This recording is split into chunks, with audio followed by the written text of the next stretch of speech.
मुरादाबाद के ताजपुर माफी में तेजी के साथ आबादी हो रही है। इसी के चलते शहर के कुछ लोग ताजपुर माफी में जमीन लेकर उसकी प्लॉटिंग का काम कर रहे हैं, लेकिन कुछ किसान भोले भाले लोगों का नाजायज फायदा उठा रहे हैं और अपनी जमीन को धोखाधड़ी करके वे एक से ज्यादा लोगों को बेच रहे हैं। जी हां, ताजा मामला उत्तर प्रदेश के जनपद मुरादाबाद के ताजपुर माफी का सामने आया है, जहां धोखाधड़ी के शिकार हुए जाकिर हुसैन ने बताया कि उन्होंने 31 मार्च 2021 को रिंकू का भाई देवेश, मुकेश और उनकी माता से गाटा संख्या 323 जमीन खरीदी थी, जिसकी बकायदा उन्होंने रजिस्ट्री ऑफिस में जाकर उसकी रजिस्ट्री भी कराई थी। जाकिर हुसैन का आरोप है कि जमीन खरीदने के 1 महीने बाद जब वे अपनी जमीन पर जुताई करने के लिए गए तो वहां पर दूसरा शख्स आ गया और कहने लगा कि ये मेरी जमीन है और मैंने ये जमीन 2018 में रिंकू से खरीदी थी।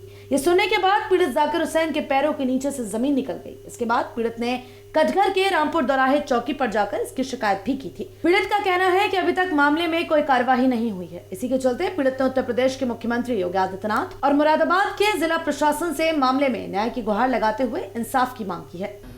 10 मार्च 2021 को मैंने एक जगह खरीदी ग्राम ताजपुर माफी के किसान से, जिसका नाम मुकेश, दुर्वेश, मनोज, रिंकू, फिरकासो देवी, 5 हिस्सेदार हैं। खसरा नंबर 323 है। 5 हिस्सेदारों से मैंने एग्रीमेंट कराया। एग्रीमेंट पे मैंने इन्हें पेमेंट दी। उसके बाद में इनकी माँ मुझसे बोली, फिरकासो देवी बोले, एक हिस्से की आप रजिस्ट्री करा लो रिंकू के हिस्से की। रिंकू का अपनी बीवी से लड़ता झगड़ता था। मैंने रिंकू के हिस्से की पूरी पेमेंट दे के रिंकू के हिस्से की रजिस्ट्री करा ली। रजिस्ट्री कराने के बाद में जब मैं इस ज़मीन को जोतने के लिए गया तो इस ज़मीन पर कब्जा और किसी का।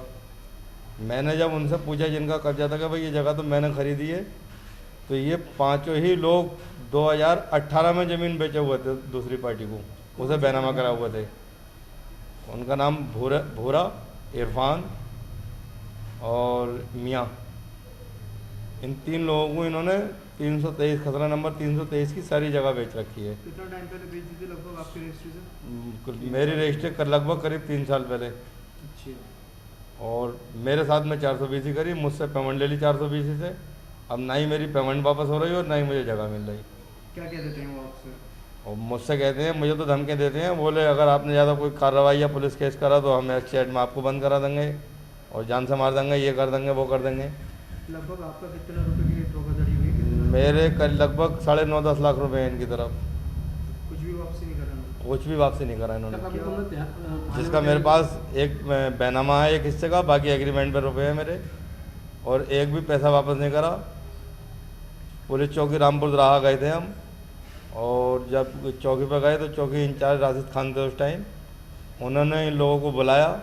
बुलाने के बाद में 2 महीने का हमारा टाइम हुआ इनसे पैसे लेने का कि भाई 2 महीने में हम आपको पेमेंट दे देंगे। आज लगभग करीब 4-5 महीने हो गए, और बदतमीजी पे अभी पीछे गालियाँ वालियाँ हमसे बदतमीजी करनी चालू कर दी इन्होंने। अब आप क्या जा रहे हैं इसमें? हम ये चाह रहे हैं कि प्रशासन हमारी सुने और हमारी मदद करें और हमारी पेमेंट मिले और इस योगी सरकार में इतना बढ़िया किसी भी गरीब आदमी का कोई भी कहीं पे भी आने का दिक्कत न हुई है। और हमें ये उम्मीद है माननीय मुख्यमंत्री जी से और प्रशासन से कि हमारे साथ में हमारा जो भी है हमारा मिलना चाहिए हमें, या तो जगह मिले हमारी या पेमेंट मिले इन लोगों से।